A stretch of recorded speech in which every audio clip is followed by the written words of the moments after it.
नमस्कार, अतुल्य कुंभ के इस बुलेटिन में आप सभी दर्शकों का स्वागत करता हूं। मैं राहुल सौमित्र और आज अतुल्य कुंभ की टीम जो है वो सेक्टर 2 पहुंची है और यहां से संगम घाट की दूरी महज 2 किलोमीटर है।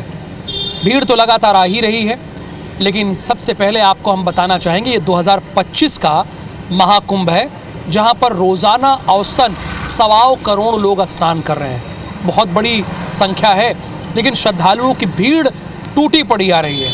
हमें लाइव बुलेटिन करना था, इसलिए हमने थोड़ी सी ऐसी जगह चुनी जहां से लाइव बुलेटिन कर सके, आपको खबरें बता सकें।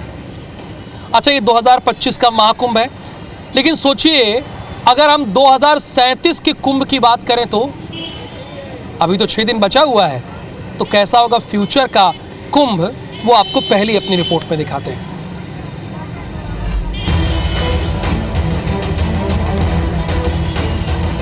2025 का महाकुंभ सनातन का सबसे बड़ा समागम है। तो एक खास तस्वीर हम आपको दिखाने जा रहे हैं। ये तस्वीर इस महाकुंभ की नहीं है, बल्कि भविष्य से आई है। ये तस्वीरें हैं साल 2037 की। दरअसल महाकुंभ का आयोजन हर 6, 12 और 144 साल बाद होता है। तो जब 12 साल बाद साल 2037 में महाकुंभ का आयोजन होगा, तो यह आयोजन कैसा दिखेगा, इसमें क्या खास चीजें होंगी, ये वीडियो दिखा रहा है। दरअसल ये वीडियो AI से तैयार किया गया है, जिसमें सनातन का फ्यूचर की टेक्नोलॉजी के साथ मेल दिखाया गया है। वीडियो में आप देख सकते हैं कि साधु संत किस तरह हाईटेक हाथियों पर बैठे हैं। वह किस तरह टेक्नोलॉजी के माध्यम से हवा में उड़ रहे, पानी के अंदर ट्यूब्स की मदद से साधना कर रहे। ये साधु संत उड़ते हुए कमल फूल पर बैठे हैं। फ्यूचर के गैजेट से उनका दुग्धाभिषेक हो रहा। देखने में ये वीडियो आपको किसी साइंस फिक्शन फिल्म या फिर किसी दूसरे ग्रह का लग सकता है। वाकई ये वीडियो बेहद आकर्षक है और दिखाता है कि टेक्नोलॉजी की मदद से जब धर्म को जोड़ा जाएगा तो कैसे बड़े चमत्कार संभव होंगे। ये वीडियो इंस्टाग्राम पर तपन गुप्ता ने शेयर किया है, जिसे लोग काफी पसंद कर रहे हैं। Bureau report IBC 24।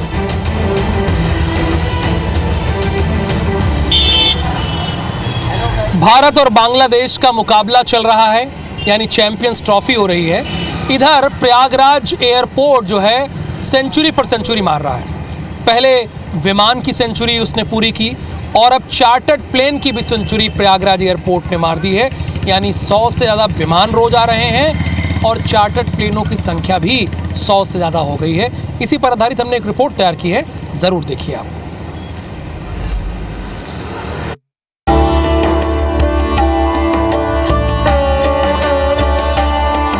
Prayagraj airport पर 18 फरवरी को पहली बार चार्टर्ड प्लेन की आवाजाही ने शतक लगाया। कल एक दिन में 120 चार्टर्ड प्लेन आए और गए। साथ ही चार्टर्ड प्लेन में 283 यात्री आए। 60 चार्टर्ड प्लेन से 385 यात्रियों ने दूसरे शहरों के लिए उड़ान भरी, यानी एक दिन में 668 यात्रियों ने हवाई यात्रा की। वहीं शेड्यूल विमान की बात करें तो 67 विमान आए और उतने ही उड़ान भरे। इनमें इंडिगो की 22, एलायंस एयर की 7, आकाशा की 4, स्पाइसजेट की 18 और एयर इंडिया की 16 उड़ान शामिल हैं। इन विमानों से 11,585 यात्रियों ने प्रयागराज एयरपोर्ट पर लैंड किया, जबकि 11,611 यात्रियों ने दूसरे शहरों के लिए उड़ानें भरी। इस दौरान केंद्रीय नागरिक उड्डयन मंत्री राममोहन नायडू ने प्रयागराज एयरपोर्ट का निरीक्षण भी किया। उन्होंने टर्मिनल हॉल समेत अन्य जगह जाकर निरीक्षण किया। महाकुंभ के दौरान यात्रियों और विमान की संख्या में काफी बढ़ोतरी हुई है। प्रयागराज एयरपोर्ट के निदेशक मुकेश उपाध्याय को यात्रियों की सुविधा का ख्याल रखने के लिए केंद्रीय मंत्री ने बधाई दी। निदेशक मुकेश उपाध्याय ने बताया कि एयरपोर्ट पर किसी भी यात्री को कोई असुविधा न हो, इसका खास ध्यान रखा जा रहा है। राहुल सौमित्र, IBC 24, प्रयागराज।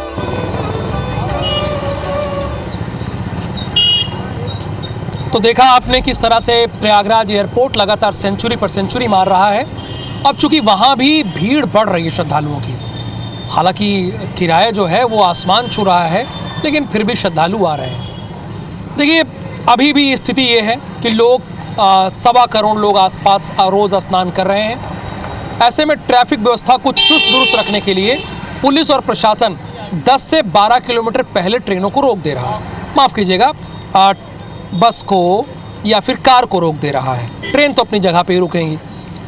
अब ऐसे में 10 से 12 किलोमीटर यात्रियों को पैदल चलना पड़ रहा है, श्रद्धालुओं को। तो ये बाइक राइडर जो हैं एक पंथ दो काज कर रहे हैं, यानी उन्हें भी रोजगार मिल रहा है और साथ में श्रद्धालुओं की भी दूरी कम हो जा रही है और सीधे पहुंचकर वो संगम स्नान कर रहे हैं। ये भी रिपोर्ट देखिए आप।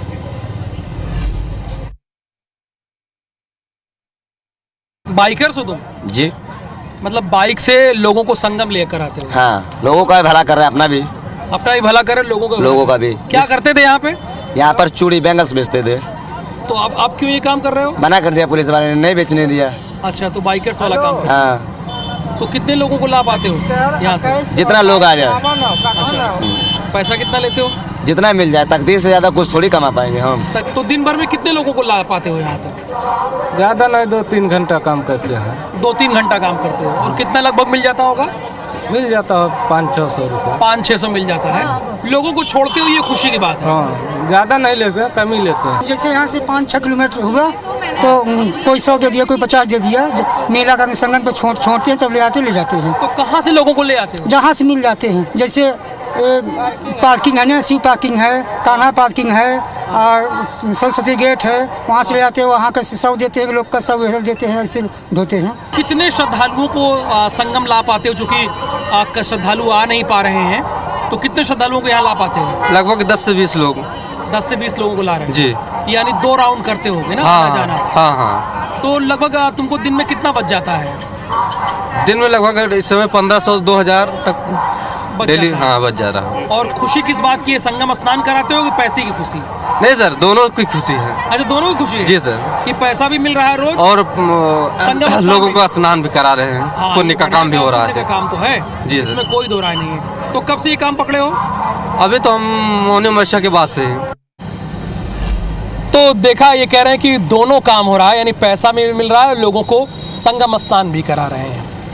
अब आपको देवराहा बाबा के बारे में बताते हैं।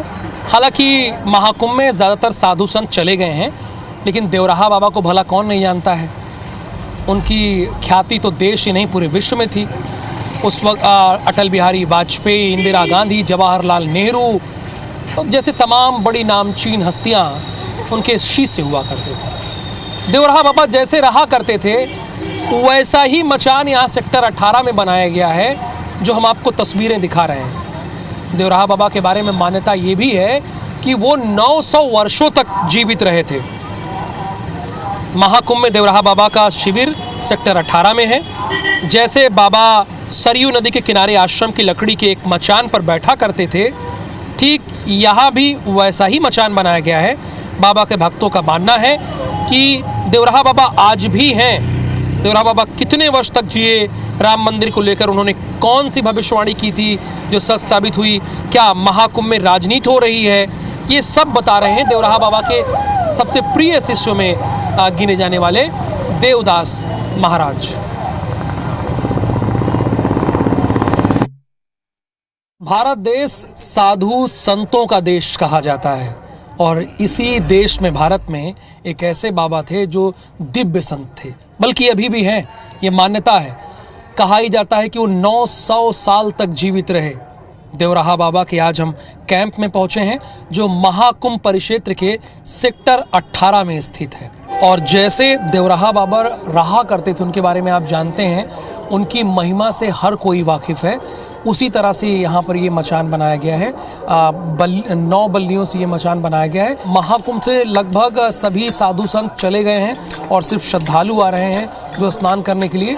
लेकिन देवराहा बाबा के सबसे प्रिय शिष्यों में माने जाने वाले देवदास महाराज अभी यहाँ पर आए हुए हैं और ये जो हम आपको दिखा रहे हैं। और इन देवराहा बाबा के बारे में बहुत बताने की ज़रूरत नहीं है, पूरा देश उनके बारे में जानता है। चाहे राजीव गांधी हों, इंदिरा गांधी हों या अटल बिहारी वाजपेयी हों, ये सारे जो प्रधानमंत्री रहे हैं, इनके शिष्य रहे हैं, इनके पास आते रहे हैं मिलने के लिए, और बहुत सारे लोग नासा के वैज्ञानिकों ने भी इनकी उम्र जाननी और समझनी चाहिए, लेकिन वो भी सही उम्र का आकलन नहीं कर पाए। लोग कहते हैं कि 4.5 वर्ष जीवित रहे, 2.5 वर्ष जीवित रहे, लोग अलग अलग मान्यताएं हैं।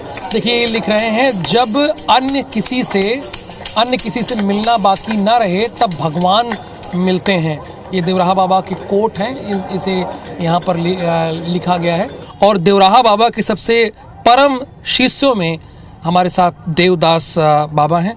मैं सबसे पहले यही जानना चाहता हूँ कि ये मचान तो बाबा की तरफ खींच रही है लोगों को जी। क्या वो उसी परिकल्पना के साथ आपने इसे बनाया है? बिल्कुल बिल्कुल। मचान को हम बाबा का स्वरूप मानते हैं। जैसे बाबा विद्यमान होते थे, अष्टधातु की मूर्ति ऊपर में बाबा की विद्यमान है। दोनों समय उनका आरती पूजा, 3 समय का भोग, 5 समय का भोग राग सब होता है। हम भगवान के स्वरूप में बाबा को देखते हैं। और जैसे हमारे संत समाज में ठाकुर जी की पूजा करते हैं, वैसे ही हम अपने गुरुदेव की पूजा करते हैं। जो भविष्यवाणी कही वो तो आज सच साबित हुई। देखिए राम मंदिर बन गया, उसी जगह पे बना और 1 वर्ष हो गए।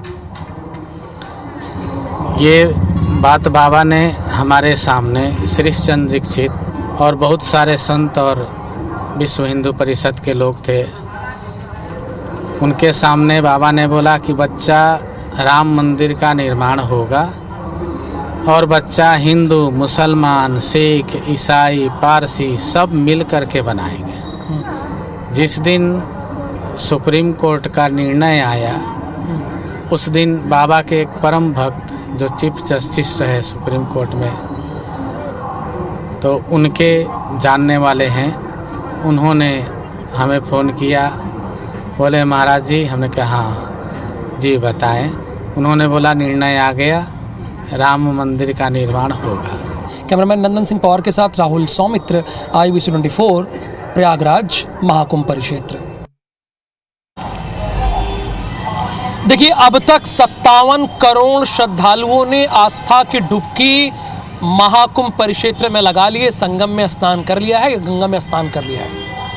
लेकिन इसी महाकुंभ की श्रद्धा और आस्था को समय समय पर ठेस पहुंचाने का काम राजनेता कर रहे हैं, वो चाहे लालू प्रसाद यादव हो या फिर पश्चिम बंगाल की चीफ मिनिस्टर ममता बनर्जी हो। देखिए मैं ठेस पहुंचाना इसलिए कह रहा हूं क्योंकि जो यहाँ पर संगम तट पर स्नान करने के लिए आए पश्चिम बंगाल और बिहार की लोग, उन्होंने क्या कहा वो आप सुनिए।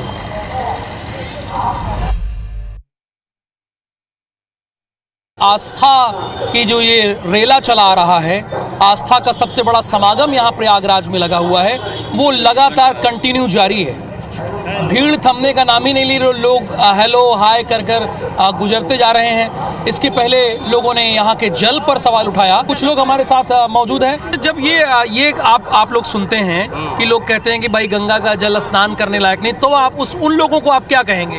बहुत गलत बात है, क्योंकि जहाँ स्नान के ये गंगा जल का ये कीमत है, आप कहीं भी रख दीजिए वो कभी खराब नहीं होता। वो जैसा वो आप स्नान कीजिए तो वो सबसे बड़ा पुण्य है। बिल्कुल, उससे जैसा कोई पुण्य मिल नहीं सकता। कैसा लगा, क्या एक्सपीरियंस रहा? बहुत अच्छा। जब आप ये सुनते हैं, लोग कहते हैं कि भैया जो राजनीति कर रहे हैं संगम का स्नान लायक नहीं है, तब क्या कहते हैं? नहीं। जब आपकी दीदी मृत्यु कुंभ कहती है तो बहुत दुख लगता है। दुख लगता है। हाँ। उनको क्या कहेंगे यहाँ संगम की धरती से? उनको बोलेंगे एक ही बात, हर हर महादेव, हर हर महादेव कहिए। अच्छा। आपको आत्मा को शांति मिलेगा। उनसे ये कहेंगे कि एक बार जरूर आके कुंभ में नहाए ममता दीदी। अच्छा, ममता दीदी। हाँ, तब पता लगेगा कि ये मृत्यु कुंभ है या महाकुंभ है। हाँ।